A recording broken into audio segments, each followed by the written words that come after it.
Hey there folks, this is GreenyXI welcoming you to another 1000 Year of Dreams. I had recommended to me that I should do these bonus episodes with commentary and sort of read through it as I go along, so I'm going to try it this time, and if it doesn't work out, give me a shout and I'll just take it back to, having the game go through it on his own for the bonus episodes. I don't mind. Anyways, today we got the third one, which is White Flowers. It's quite a nice one from what I remember. White Flowers. Lovely white flowers mark the town. They bloom on every street corner, not in beds or fields set aside for their cultivation, but blended naturally and in profusion with every row of houses, as though the buildings and the blossoms have grown up together. The season is early spring and snow still lingers on the nearby mountains, but the stretch of ocean that gently laps the town's southern shore is bathed in refulgent sunlight. This is an old and prosperous harbour town. Even now, each day, its piers see many cruise ships and freighters come and go. Its history, however, is sharply divided between the time before and the time after an event that happened one day long ago. People here prefer not to talk about it, the watershed engraved upon the town's chronology. The memories are too sorrowful to make stories out of them. Kaim knows this, and because he knows it, he has come here once again. Passing through, the tavern master asks him. At the sound of his voice, Kaim responds with a faint smile. You're here for the festival, I suppose. You should take your time and enjoy it. The man is in high spirits. He has joined his customers in glass after glass until now and is quite red in the face, but no one shows any signs of blaming him for overindulging. Every seat in the tavern is filled and the air reverberates with laughter. Happy voices can be heard now and then as well from the road outside. The entire town is celebrating. Once each year, the festival has people making merry all night long until the sun comes up. I hope you've got a room for the night, sir. Too late to find one now. Every inn is full to overflowing. So it seems. Not that anyone would be foolish enough to spend a night like this quietly tucked away under the covers in his room. The tavern master winks at Kaim as if to say, not you, sir, I'm sure. Tonight we're going to have the biggest, wildest party you've ever seen, and everybody's invited, locals or not. Drink, food, gambling, women. Just let me know what you want. I'll make sure you have it. Kaim sips his drink and says nothing. Because he is planning to stay awake all night, he has not taken on a room, though he has plans to enjoy the festival either. Kaim will be offering up a prayer at the hour before dawn, when the night is at its darkest and deepest. He will leave the town, sent off by the morning sun as it pokes its face up between the mountains and the sea, just as he did at the time of his last visit. Back then, the tavern master, who a few minutes ago was telling one of his regular customers that his first grandchild is about to be born, was himself just an infant. This one's on me, drink up, says the tavern master, filling Kaim's shot glass. He peers at Kaim suspiciously and says, You did come for the festival, didn't you? No, not really, says Kaim. Don't tell me you didn't know about it. You mean you came here by pure chance? Afraid so. Well, if you came here on business, forget it. You'll never get serious talk out of anybody on a special night like this. The tavern master goes on to explain what is so special about this night. You must have heard something about it. Once, a long, long time ago, this town was almost completely destroyed. There are two kinds of events that divide history into before and after. One is the birth of death of some great personage, a hero or a saviour. The other is something like a war or plague or natural disaster. What divided this town's history into before and after was a violent earthquake. It happened without warning and gave the soundly sleeping people of the town no chance to flee. A crack opened up in the earth with a roar, and roads and buildings just fell to pieces. Fires started and they spread in the twinkling of an eye. Almost everyone was killed. You probably can't imagine it. All I know is what they taught me in school. And what does Resurrection Festival mean to a kid? It was just something that happened once upon a time. I live here, and that's all it means to me, so a traveller like you probably can't even begin to imagine what it was like. Is that what they call this holiday? Resurrection Festival? Uh-huh. The town was resurrected from a total ruin to this. That's what the celebration is all about. Kaim gives the man a grim smile and sips his liquor. What's so funny? The tavern master asks. Last time I was here, they were calling it Earthquake Memorial Day. It wasn't a festival for this kind of wild celebrating. What are you talking about? It's been the Resurrection Festival ever since I was a kid. That was before you were old enough to remember anything. Huh? And before that, they called it Consolation of the Spirits. They'd burn a candle for each person who died, and pray for them to rest in peace. It was a sad festival, lots of crying. You sound as if you saw it happening yourself. I did. The tavern master laughs with a loud snort. You look sober, but you must be plastered out your mind. Now listen, it's festival night, so I'm going to let you off the hook for pulling my leg. But don't say stuff like that in front of the other townspeople.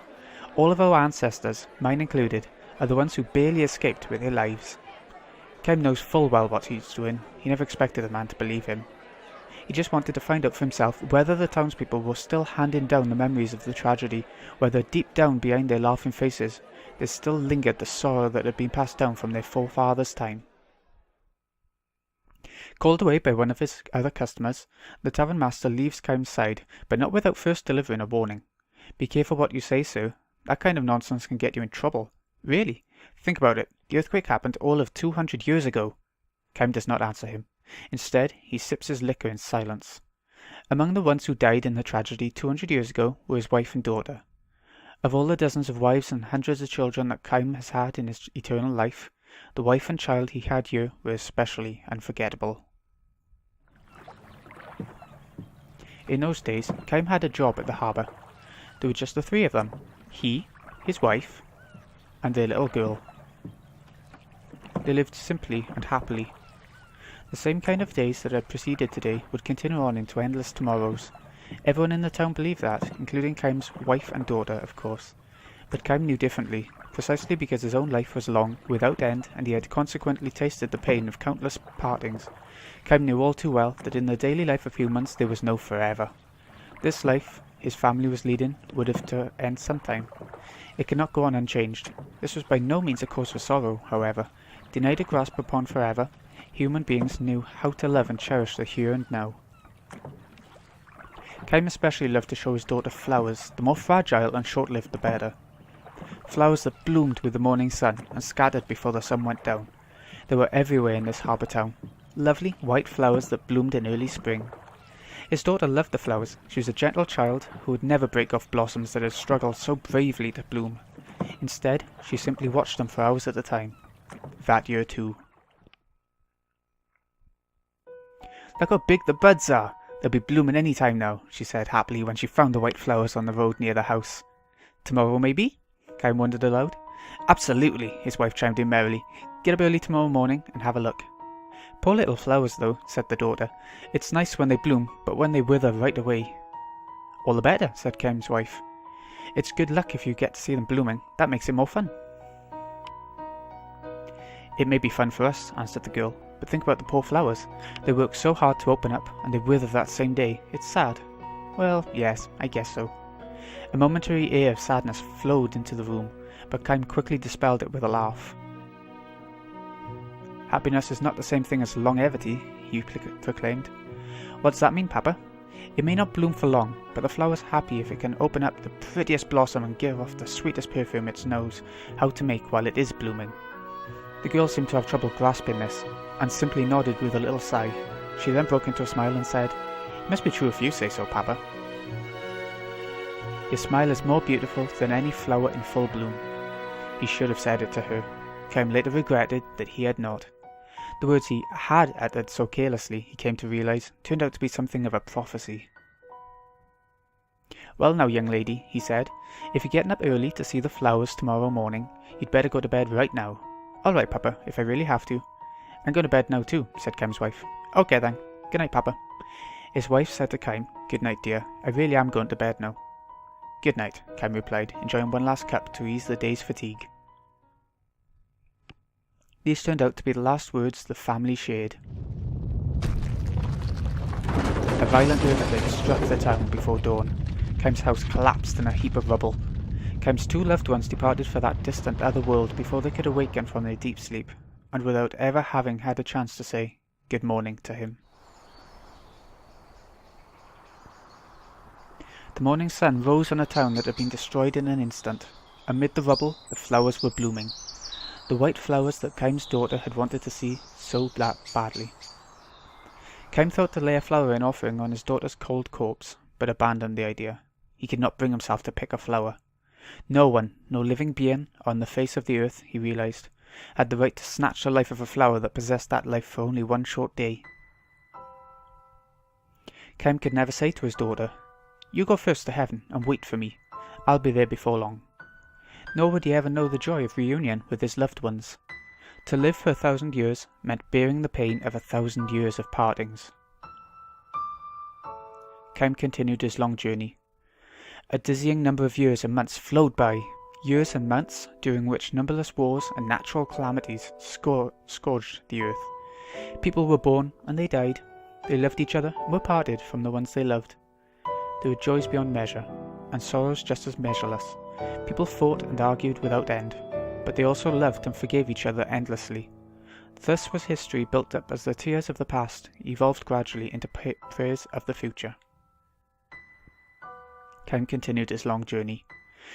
After a while, he really thought about the wife and daughter with whom he had spent those few short days in the harbour town, but he never forgot them. Kaim continued his long journey, and in the course of his travels, he stopped by his harbour town again. As the night deepened, the din of the crowds only increased, but now, as a hint of light comes into the eastern sky, without a signal from anyone, the noise gives way to silence. Kaim has been standing in the town's central square. The revellers, too, have found their way here one at a time, until, almost before he knows it, the stone-paved plaza is filled with people. Kaim feels a tap on the shoulder. "I didn't expect to find you here," says the tavern master. When Kaim gives him a silent smile, the tavern master looks somewhat embarrassed and says, "There's something I forgot to tell you before." "Oh?" "Well, you know, the earthquake happened a long time ago, before my father and mother's time, even before my grandparents' generation. It might sound funny for me to say this, but I can't imagine this town in ruins." "I know what you mean." "I do think, though, that there are probably things in the world that you can remember even if you haven't actually experienced them. Like the earthquake, I haven't forgotten it. And I'm not the only one. It may have happened 200 years ago, but nobody in this town has ever forgotten it. We can't imagine it, but we can't forget it either." Just as Kaim nods again to signal his understanding of the tavern keeper's words, a sombre melody echoes throughout the square. This is the hour when the earthquake destroyed the town. All the people assembled here close their eyes, clasp their hands together, and offer up a prayer, the tavern master and Kaim among them. To Kaim's closed eyes come the smiling faces of his dead wife and daughter. Why are they so beautiful and so sad, these faces that believe with all their hearts that tomorrow is sure to come? The music ends. The morning sun climbs above the horizon, and everywhere throughout the town bloom countless white flowers. In 200 years, the white flowers have changed. The scientists have hypothesized that the earthquake may have changed the nature of the soil itself, but no one knows the cause for sure. The lives of the flowers have lengthened. Where before they would bloom and wither in the space of a single day, now they hold their blooms for 3 and 4 days at a time. Moistened by the dew of night, bathed in the light of the sun, the white flowers strive to live their lives to the fullest, beautifying the town as if striving to live out the portion of the life denied to those whose tomorrows were snatched away from them forever. The end. Okay. I'd love some feedback. I don't know if that was any good or not, but it's such a sad story. I don't want to talk too much about it. That's not the point of these videos. So, this has been GreenyXI. Hope you've enjoyed. I'll see you again next time with a proper episode, and there'll be another 1,000 Years of Dreams. Give me a shout if you want a commentary or not, because I'll need the feedback sooner rather than later so that I can get it made for tomorrow, you know. See you in a bit, folks.